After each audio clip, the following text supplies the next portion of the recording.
Hi everyone, welcome to Conversations with Joy Kaapu.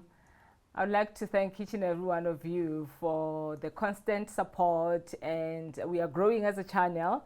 And I would also like to welcome new viewers, and if you haven't yet subscribed, please do so. Like, share, comment, and also hit that notification button so that you will know every Thursday when we post a video. So this evening we are having yummy dinner with my brothers. So you are familiar with these faces. We have seen them, the episodes in September, as we are bringing into a nice culmination this month, the Heritage Month. And I just thought that why not end this having meaningful conversations around, a yummy meal. So thank you, my brothers, that you're here with me to indulge and at the same time while having those meaningful conversations. Ido? Hey, Tara. Hi. Hi. Hi. Sipho? Hi, my sister. Lekai? Yeah, thank you for beautiful food. Thank you. Nice Swati. How do I greet? Sanbonani. Sanbonani? Yeah. Yeah, bo. Alrighty.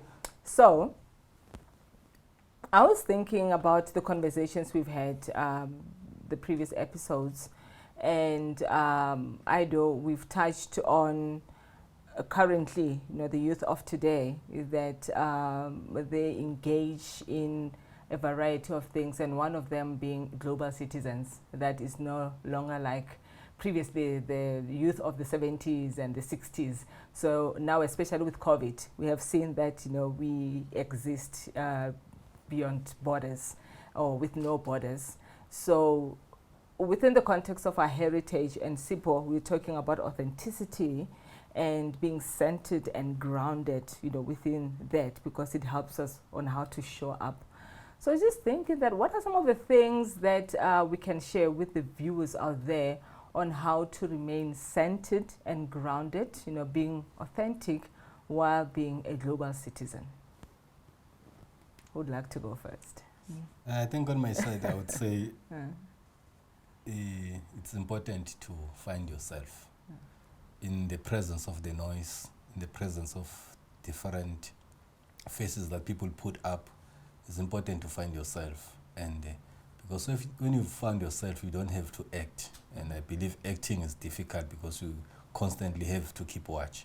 Now, if you're yourself and you are grounded and it's back to basic, you are able to navigate the challenges of life. And I think we can see in terms of the current state of the nation, and if you look at us coming from Corona, that reminded us to be thankful of the freedom that you have and finding something to do in your own space.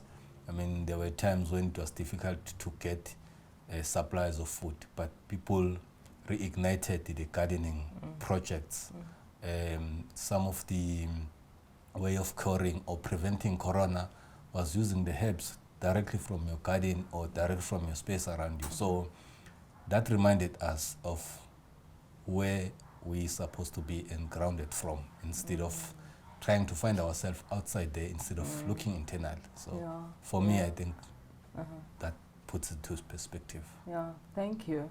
And I like how you integrate Mother Nature into that, as well. So it's like going back to the basics, right? Correct. Yeah. And those are some of the benefits, that we've managed to get out of being disrupted, by COVID. Yeah. Thank you, Sipho. And gentlemen, we can tuck in, while we're having this conversation. Yeah. Ido, what's your take on this? I think one thing that COVID did is actually to bring people closer. I mean, imagine there was a situation where you are stuck, in the house with the people that you share the house with, right? And in that context, you had to create some connection in such a way that, initially it would be stressful probably to stay in the house like that. But as you realize that this is the only space in which you operate, and these are the people that you are stuck with, in some cases it created a new kind of relationships, start appreciating, the people that are in your life, because, you are in this situation with them, right? Because one of the things that global citizenship has done is, in some cases, that while we are trying to be global citizens, we sort of lost, that connection with, people around us, that kind of thing. Yeah. And that has been the challenge in some cases, that you want to operate like a global citizen, but, in the process, undermine your roots. Yeah. So in a way, Corona, to some extent, it helped us, created that space for us to, just to get grounded. Thanks, Ido. Yeah. And I'm thinking that someone out there might be watching this and saying that I keep on hearing you guys talking about being centered, and being grounded. What do you actually mean, about this? And especially now, I'm mindful because we use this new age kind of language, and we tend to lose certain people who don't really understand what does it mean, and what are some of the practical examples that people can put into practice in being centered and grounded. So the first one is defining what does that mean, being centered and grounded, and what are the things that you can do to stay in that? So for me,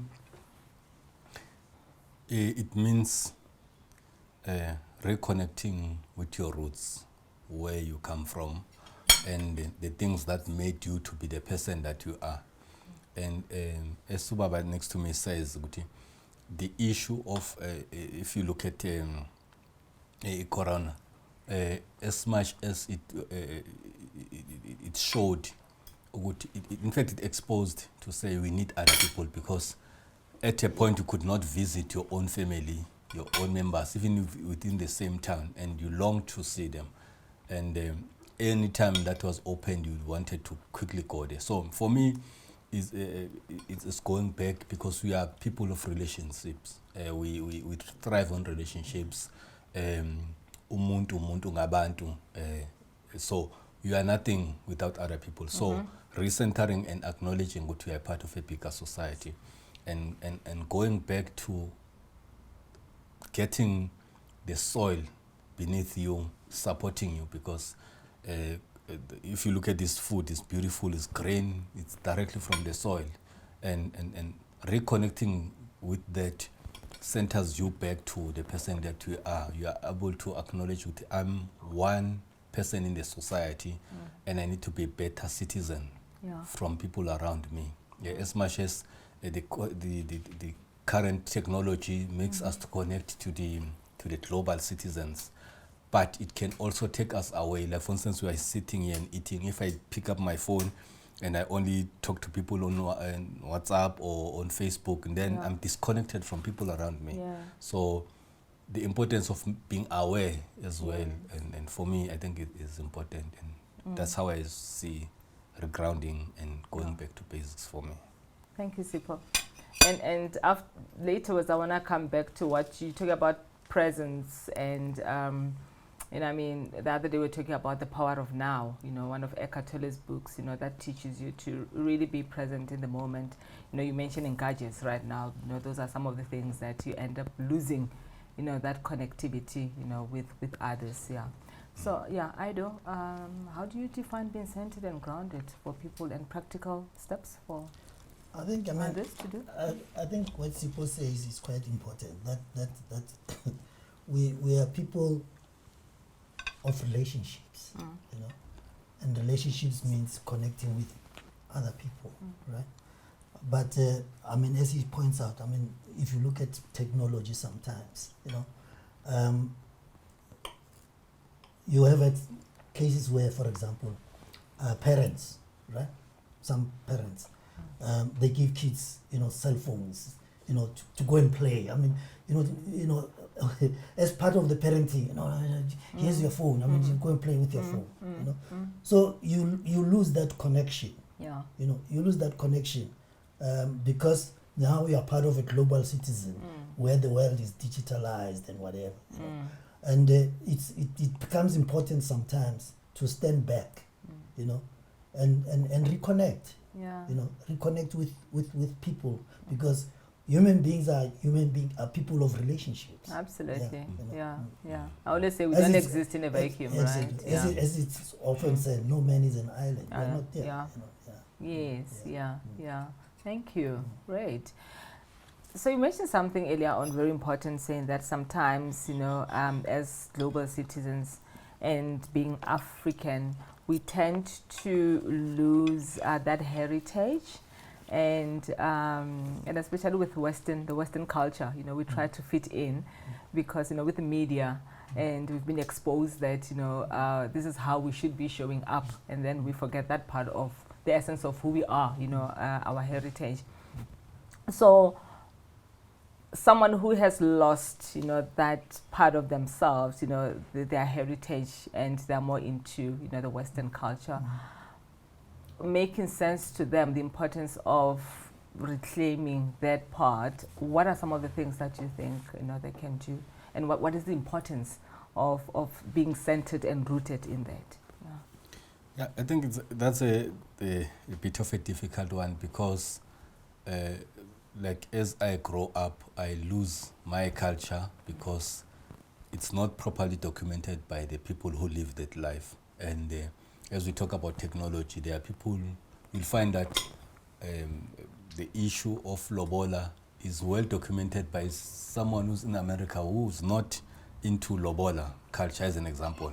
Now, I think reconnecting with the source of knowledge with our elders, spending time with them, visiting them, we're able to learn directly from them and repackage that and document it properly, because if you look at as the different generation grow, there's certain authenticities of different cultures that is being lost, because now the way I do culture is also influenced by other cultures around me, not the authentic culture that I grew up at. So, and we sometimes we look at it as is going backward, instead of realizing that all of us, like a tree, if it's not planted on the ground, nurtured, and its roots going deep to the waters, then that tree will die one way or the other. Yeah. So it might not be a physical death, but it's a spiritual or emotional, or in terms of a soul, where it's dying, a slow death. So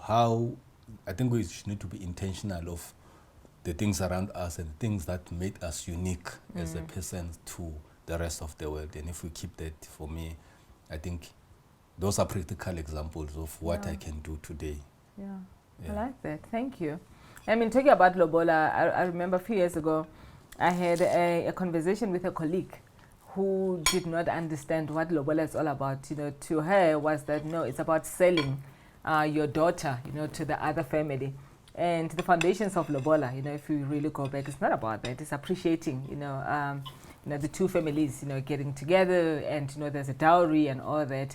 But over the years, you know, you find that, you know, the essence of that, you know, has been lost, you know, in translation. Yeah. Yeah.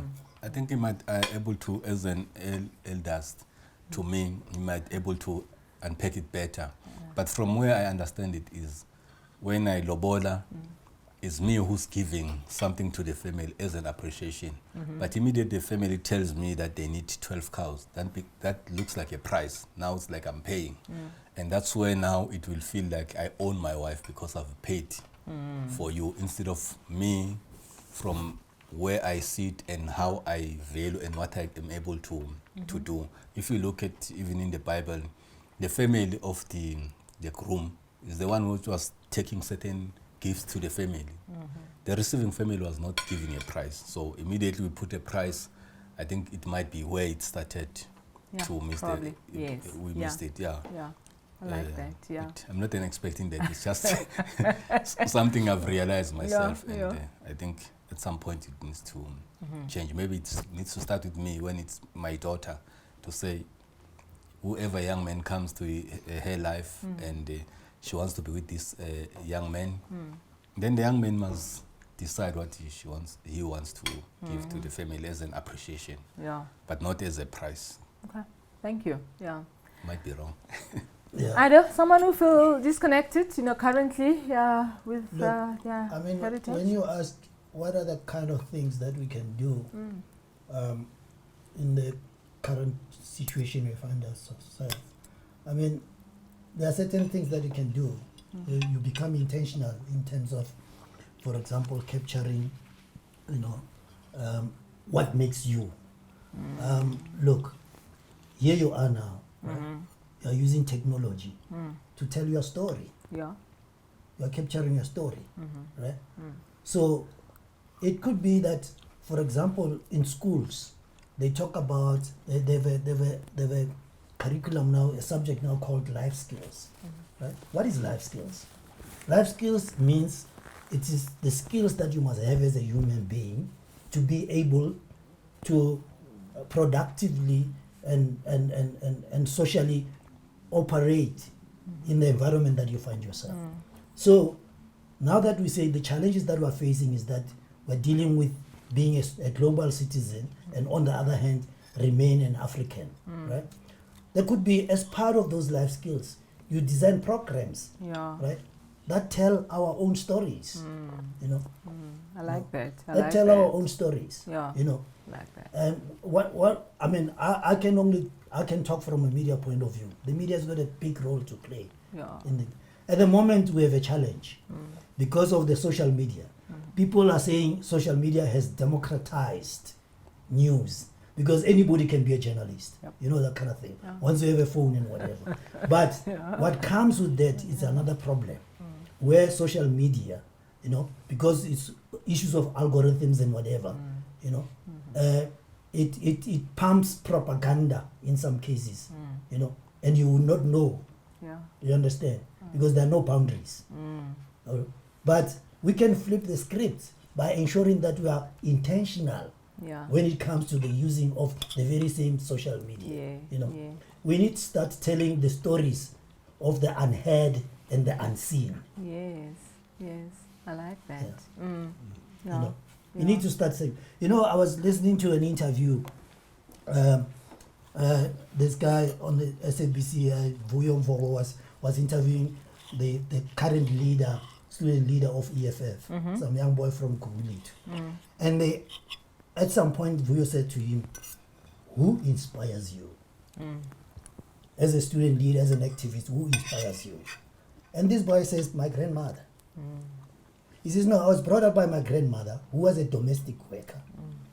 What she used to do is, when she comes back from work, she'll bring old comics and newspapers that she got from her employer and force us to read. Wow. And we used to read. That's how I got this, love for reading.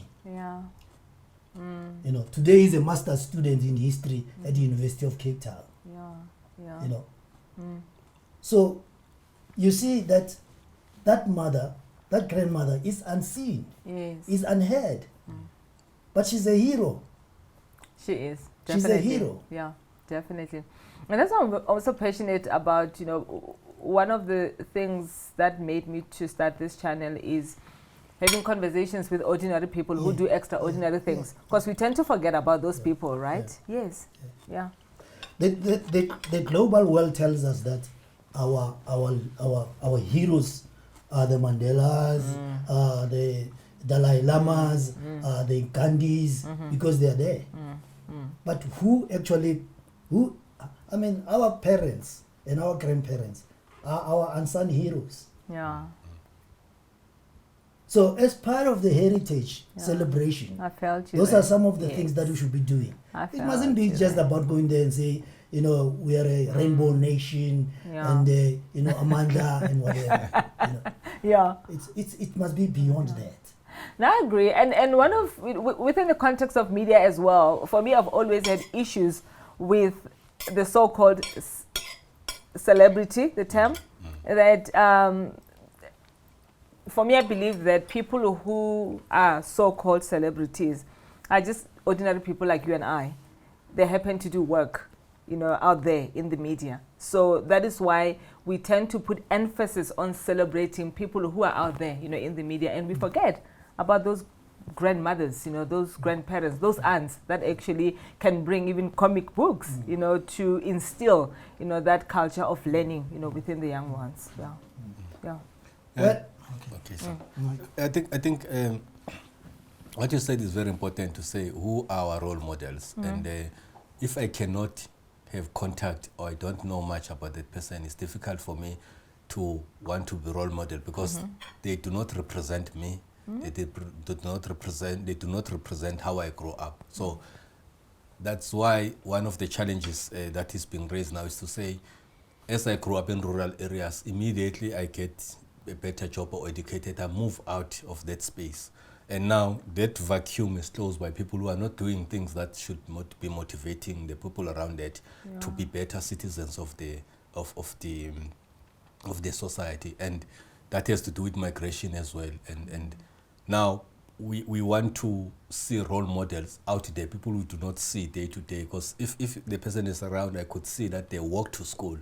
They walked barefoot when they went to school. They struggled. They were staying at school late to educate themselves. So I can relate because the person, if it's from my area, understands the challenge. So I cannot hide to say, this person is better because they grew up in a different place. But if I see them day to day, I see their struggles, I better relate to them. And as Iswa is saying, it's very important to say those unsung heroes that are close to us, our grannies. I mean, if you look at some of them, didn't do medicine, but they know which plant cures what. And some don't even know how to read and write. Exactly. Right? But for some reason, there is that, I call it ancient wisdom, that intellect, that, you can't even explain, that is there within them. And I think it's our role as, because the generation we're growing up or raising now is a Y generation. And most of our grandparents wouldn't explain why this thing works. They tell you it works, and if you don't want to accept it, then instead of trying to find why it works, we'll just dismiss it and say, this thing it doesn't work, it's old, it's not scientific. But it worked, and they grew up to be much better citizens than some of us grow, because we follow wherever the winds go. If the news point us this direction, we move with it.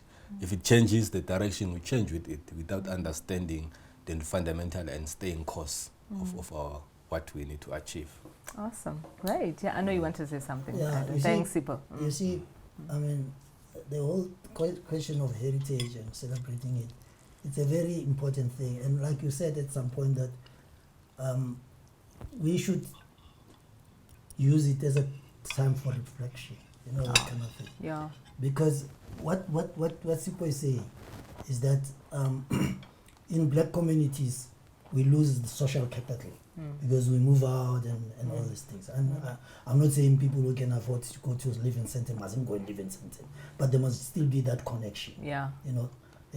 That connection is important. Ubuntu is important. The issue of role models is very important, right? I mean, when we were growing up, there were people who were respected in the society, Mas Mamang, her and whatever and all these things, right? Now, through westernization and in the materialistic approach to life, people now are judged according to what they possess. You understand?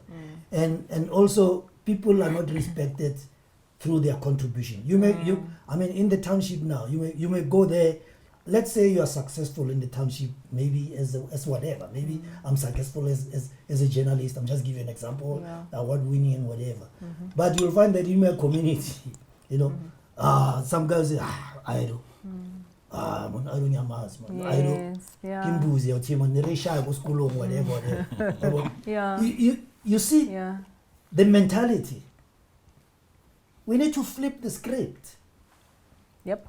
Other communities, you must check other communities, other nations, what they do. If for example, there's a conference or whatever, and they've called me to come there, the guy, let's say maybe in Indian communities, I'm just giving an example.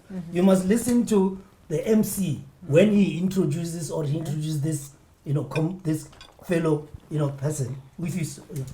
He's an excellent person. He's a beautiful person. This guy is happening. That kind of thing. We don't lift each other's up.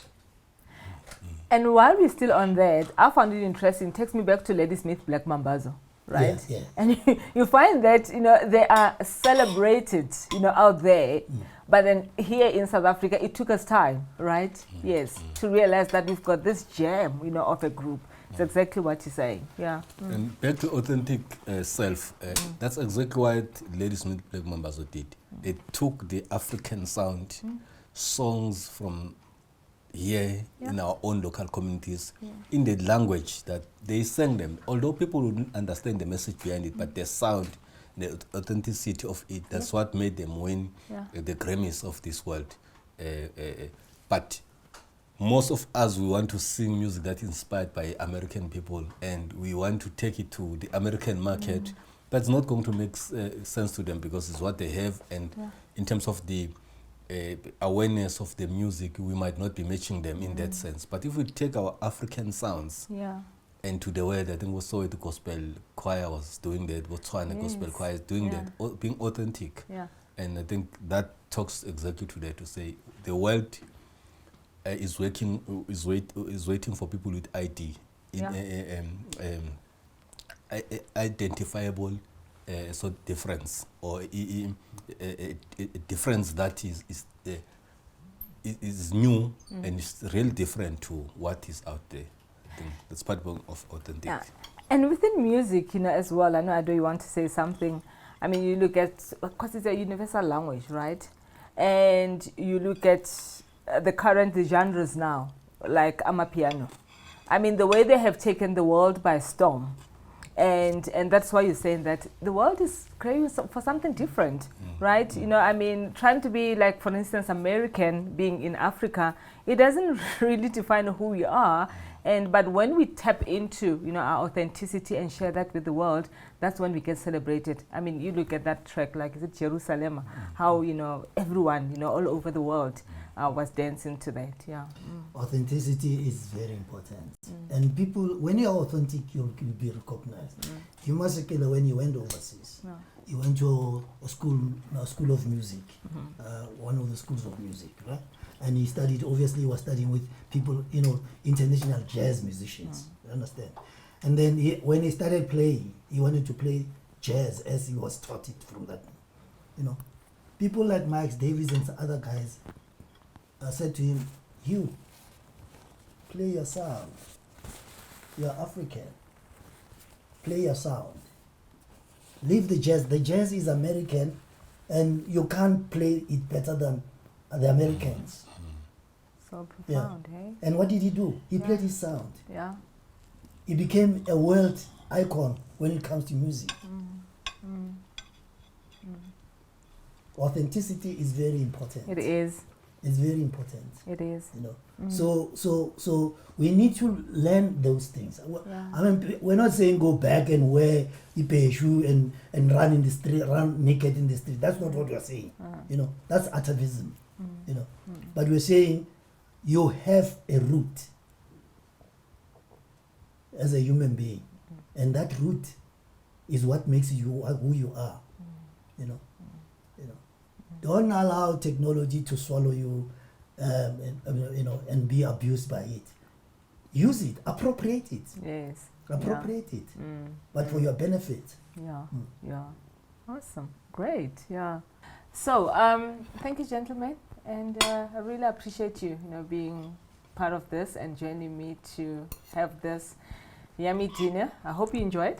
Yeah, so I haven't even touched most of the food because of just listening to what you were saying, and I found it very interesting. And to the viewers out there, and as we're bringing this to an end, you know, our Heritage Month in South Africa, and the meaningful, rich conversations that we've had, our invitation to you out there is just going back to the basics, you know, and if you feel disconnected, you know, in some way, somehow, in any different form or shape, you know, like you've heard Sipho and Ido said, you know, it's about, you know, taking that pause button and just doing some reflections, you know, to find out where the disconnect is, and find interesting things, whatever that brings you joy, to make you feel centered, grounded, and rooted. And also to embrace contrast. I think we spoke about contrast. I can't remember, was it yesterday or this morning, that we also need to embrace that, and just, realize that, for you to co-create, whichever way that you want to live your life. And as Ido said, that when we talk about, who you are as a person, and even the culture is more about, your level of consciousness, right? And your mind, you just need to find, whatever that works for you, and to stay authentic. So for us, we're gonna finish off this dinner, and I think there's a dessert, Sipho brought us some dessert. We're gonna have that afterwards. So until we see you next time, the next episode, it's a wrap, and bye for now.